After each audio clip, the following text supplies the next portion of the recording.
저는 기본적으로 원래 계속 지속적으로 상승했었던 뭐 소비재부터 시작해서 그런 종목들을 긍정적으로 겪어요. 이미 좀 오르고 있었던 것들. 네네네. 편의점부터 시작해서 지역 화폐. 네네네네. 지역 화폐라든지 이제 시장의 유동성이 늘어나잖아요. 그러면 소비가 국내 내수에 대한 소비가 늘어나기 때문에 네, 그런 소비주도 다 좋아질 거다. 삼양식품 결국 소비재잖아요. 네. 글로벌리 해서 많은 사람들이 계속 제품을 먹어준다라면 매출은 계속 발생할 거라서 앞으로도 계속 성장할 수 있다고 보고 있습니다. 특히 밀양 공장이 추가적인 증설이 되면서 네. 캐파적인 문제도 전혀 없고 이제 제품만 계속 잘 팔리면 되면 크게 문제 없다라고 보시면 될 것 같아요.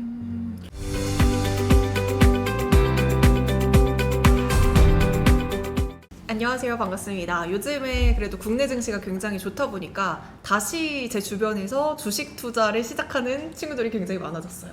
3천 넘으니까 들어오는 거예요? 맞아요.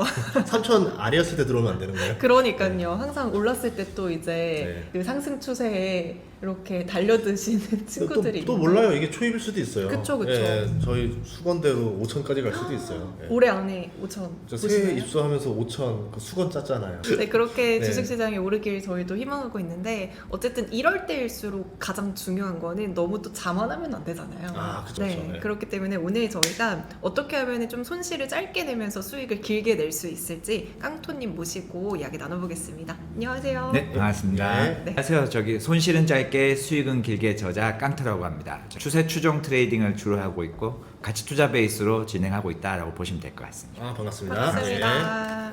지금 전업 투자자신 거죠? 네네. 그러면 하루 일과가 어떻게 되시는 거예요? 보통 트레이더들은 하루 일과가 매우 바쁜데 저 같은 경우에는 뭐 아침 10시까지는 그래도 시장을 보는 편이거든요. 시장을 보고 그리고 보통 규칙적으로 낮잠을 자고 아니면 뭐 볼일을 좀 보거나 그다음에 한 3시쯤 되면 다시 장 구경하러 진입하고 있다 그렇게 보시면 될 것 같아요. 매매를 장중에 많이 하시진 않나 보네요. 네네 그렇습니다. 굳이 장중에 매매할 게 별로 없고 네. 또 제가 또 스타기지라는 걸 개발하다 보니까 새벽에 보통 개발은 새벽에 집중이 잘 돼서 그거를 하다 보니까 낮에 보통 잠을 자야 되거든요. 그래서 낮에는 보통 예약 매매를 걸어두고 대부분 뭐 HTS를 안 보고 있다 이렇게 보시면 장중에 잠을 자도 된다. 네네. 우와. 일부러 주무시는 거 아니에요? 일부러 나 여유 있어 이렇게 딱 이렇게 해가지고. 수면 매매가 가장 꿀입니다. 그러면 예약 걸어두시는 뭐 종목들은 주로 뭐 그날의 테마 준 거예요? 아니면 뭐 같이 준 거예요? 어떤 거예요? 아닙니다. 보통 제가 매매하는 게 테크노 펀드멘탈리스트라고 투자 가치 종목을 최적의 종목을 최고의 타이밍에 사는 거거든요. 그러다 보니까 이제 돌파 브레이크아웃이라든지 그런 부분을 좋아하니까 미리 이제 돌파되는 지점에 예약 매수를 걸어두고 자고 일어나면 뭐 체결이 됐거나 그리고 이제 3시쯤에 스쿼시나 피레침이 안 나왔는지를 확인하고 나머지를 분할 매수하는 편입니다. 그러면은 가치 투자의 종목을 기술적인 분석에 근거해서 투자를 하고 있다 이렇게 이해하면 되나요? 네네네 맞습니다. 그 하이브리드 매매라고 해서 네. 가치 투자 종목을 기술적 분석으로 매매하고 있다고 보시면 될 거예요.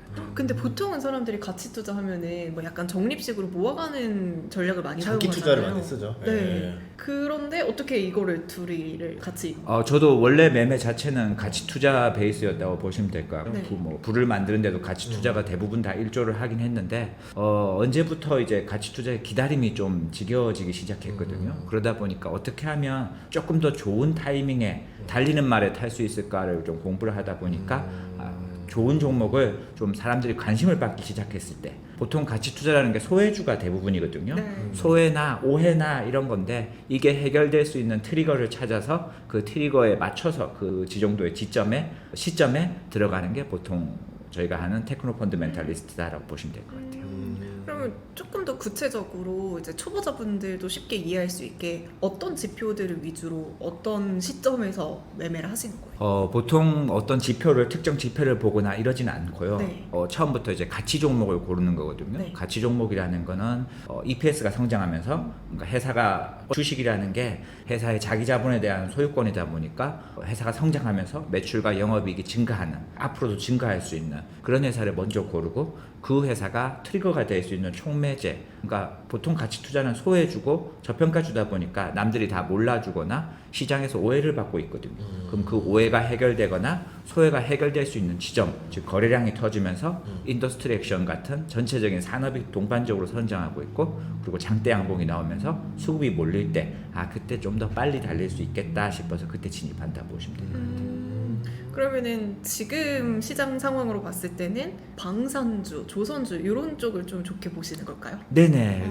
계속 작년부터 좋았던 게 방산, 네, 조선, 원전, 맞아요. 그다음 수출 개별주 화장품부터 시작해서 저희 좋아하는 뭐 삼양식품 뭐 이런 것들 되게 많았거든요. 보통 저평가 가치주에서 사게 되면 막 주가가 올라가면 못 사고 포모가 온다든지 힘들어하는데 테크노 펀드멘탈리스트를 배우다 보면은 가격이 좀 비싸더라도 가치가 비싸더라도 가격적인 측면에서 매력이 있기 때문에 충분히 접근 가능하다라고 보시면 될 것 같아요. 삼양식품 방금 말씀해 주셨는데 사실 주가 되게 많이 올랐잖아요. 그런데도 PER이 그렇게 높지도 않아요. 실적이 하도 올라가지고. 더 갈 수 있을까요? 삼양식품은 결국 소비재잖아요. 네. 글로벌리 해서 많은 사람들이 계속 제품을 먹어준다라면 매출은 계속 발생할 거라서 앞으로도 계속 성장할 수 있다고 보고 있습니다. 특히 밀양 공장이 추가적인 증설이 되면서 네. 캐파적인 문제도 전혀 없고 이제 제품만 계속 잘 팔리면 되면 크게 문제 없다라고 보시면 될 것 같아요. 근데 지금 뭐 원전이라든지 방산, 조선 같은 경우에는 여전히 좀 섹터가 많이 올랐기 때문에 이제는 여기는 다른 업종으로 좀 순환매가 돌 수도 있다 이런 얘기들도 들려오고 있는데 네네. 어떻게 보세요? 항상 뭐 보통 파도라고 하잖아요. 네. 추세라는 걸 파도라고 하는데 큰 파도가 있으면 잔잔한 파도가 있거든요. 당연히 원전이나 조선 같은 경우에 기존에 계속 올랐기 때문에 조정이라든지 이런 게 충분히 올 수 있다라고 보고 있습니다. 특히 원전 같은 경우에는 SMR이라고 해서 아직까지 매출이 발생하기에는 시간이 필요하거든요. 그 필요한 시간 동안 기대감에 의해서 먼저 올랐다. 조정 구간이 충분히 나올 수도 있다라고 보고 있습니다. 하지만 앞으로 미래로 봤을 때는 SMR이 무조건 좋아질 건 뻔하고 실적으로 가셔야 될 건 뻔하기 때문에 조정은 있겠지만 큰 그림으로 봤을 때는 대세 상승에서는 뭐 나쁘지 않다 이렇게 보시면 될 것 같아요. 그러면은 장기적으로 가지고 가시는 거예요? 언제 파시는 거예요? 보통 추세 그러니까 트레이더라고 생각하면 네. 짧은 뷰를 생각하시는데 추세 추종 트레이더 같은 경우에는 뷰에 대한 구별이 없습니다. 길게 끌고 간다는 뭐 짧게 간다는 구별이 없거든요. 즉 추세가 꺾였느냐 안 꺾였느냐가 중요한 거라서 예를 들어 뭐 삼양식품이 계속 성장을 하면서 계속 우상향으로 올라간다라면은 몇 년이고 들고 갈 수 있는 게 추세 추종입니다.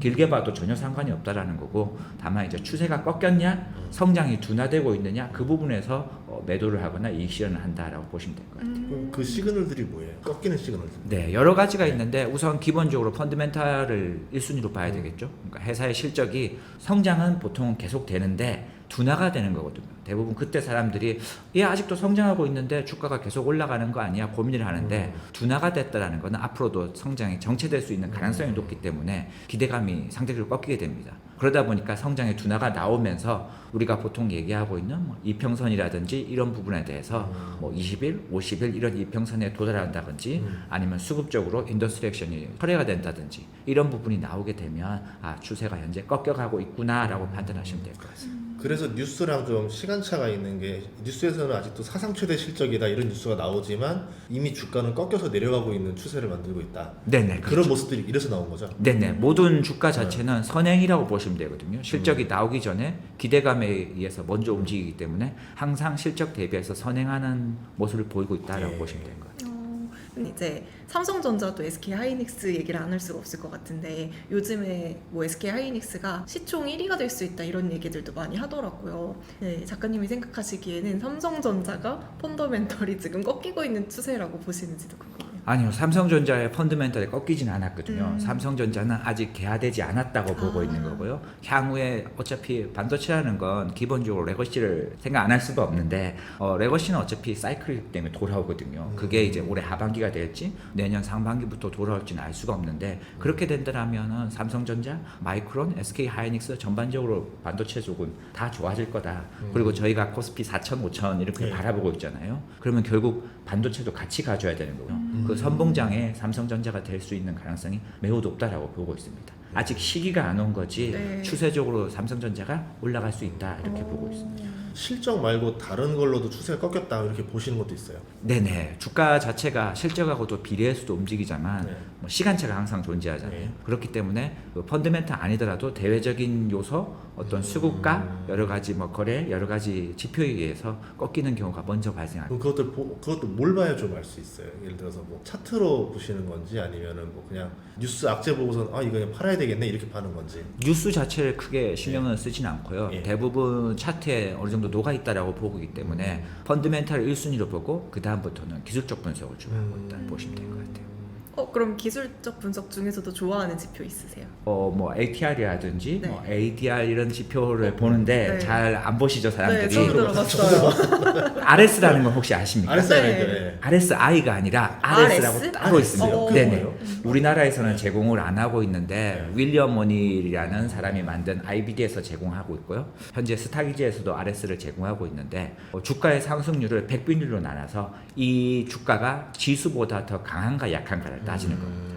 그래서 저는 항상 모멘텀을 1순위로 보고 펀드멘탈 좋은 회사가 지수보다 더 많이 움직일 수 있는 이미 움직인 회사를 주로 보고 있다고 보시면 돼요. 그럼 매수할 때는 지수보다 이제 초과 상승을 하기 시작하는 종목을 사고 반대로 이 지수만도 상승률을 못하는 종목일 때는 꺾였다라 보고 이제 매도를 하고 네네 그렇게 맞습니다. 움직이네요. 예, 지수보다 상승률이 낮은 종목은 아예 잘 보지도 않습니다. 그런 종목은 가치 투자로 바텀피싱 저가 매수를 주로 하는 거고 대부분 저는 올라가는 보통 사람들이 어려워하면 신고가를 가고 있다거나 아니면 이미 뭐 100% 200% 올라간 종목들 그런 종목들 위주로 보고 있습니다. 그러면은 뭐 저 PBR 뭐 이런 거는 전혀 근데 저 PBR 저 뭐 이런 것들은 네. 가치 투자 계좌로 사는 거고 보통 제가 이렇게 매매를 할 때 계좌를 두 개를 분리해 놓거든요. 가치 투자 계좌로 하는 거고 네. 추세 추정 계좌로 분리해서 해서 가치 투자 계좌에서는 바텀피싱으로 저평가 가치주를 사는 거고 여기 추세 추정 계좌에서는 많이 상승하고 모멘텀이 좋은 그런 종목들을 사고 있습니다. 그럼 이제 곧 2분기 실적이 하나둘씩 발표가 될 예정이잖아요. 좀 실적의 턴어라운드를 보여줄 만한 기업이 있다면 어떤 기업 좀 좋게 보세요? 근데 사실 아쉬운 네. 게 지금 시기에는 2분기의 실적이 웬만하면 다 주가 자체에 반영이 돼 있다고 보시면 될 것 같거든요. 분기 실적 모멘텀 플레이를 할 경우에는 대부분 1분기 실적이 가장 좋고요. 네. 시간이 지날수록 뒤로 갈수록 효과는 떨어진다고 보시면 될 것 같습니다. 그래서 2분기 실적 지금 당장 분기 실적만 보고 접근하기보다는 조금 더 길게 보고 내년에 올해 하반기 혹은 내년에 실적이 좋아질 종목들을 픽업하는 게 지금 시장에서 좀 더 좋다 이렇게 보시면 될 것 같아요. 그러면 좀 구체적으로 어떤 기업들을 좀 기대해봐야 될까요?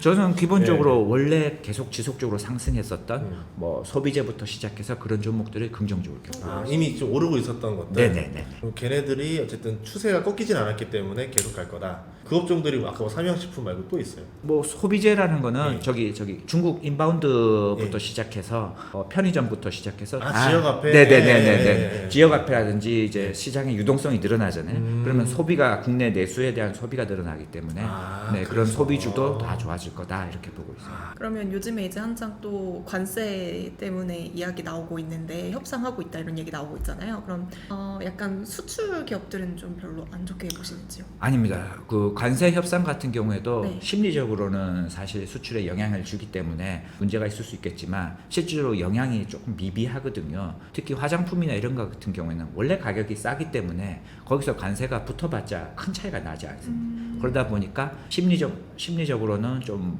약간 슬로우할 수 있겠지만은 판매 자체가 갑자기 꺾이거나 이럴 가능성은 거의 없다라고 보시면 될 것 같아요. 그래서 오히려 주가가 싸지면은 좀 네. 긍정적으로 보고 길게 보시면은 오히려 기회가 되지 않을까 그렇게 생각하고 있습니다. 진짜 요즘 화장품주도 많이 오르더라고요. 뭐 달바글로벌 같은 네네. 종목들, APR 이런 것들도 상당히 많이 올랐는데 이런 종목들도 여전히 이게 추세가 살아있다고 봐야 되겠죠? 네네. 추세라는 건 보통 추세라는 게 되게 짧게 보면은 짧게 볼수록 되게 어려운 거거든요.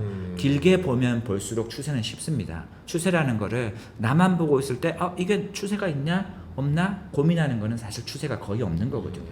누구나 봤을 때 주식 초보자인 사람, 철수, 영희 이런 사람들 다 같이 봤을 때 이거 올라가고 있네? 추세가 있네? 라고 얘기하고 있을 때 추세가 있다라고 보시면 될 것 같아요. 그래서 추세를 볼 때는 네. 항상 추세의 일관성이라는 걸 따져서 주봉을 먼저 보는 습관을 가져야 됩니다.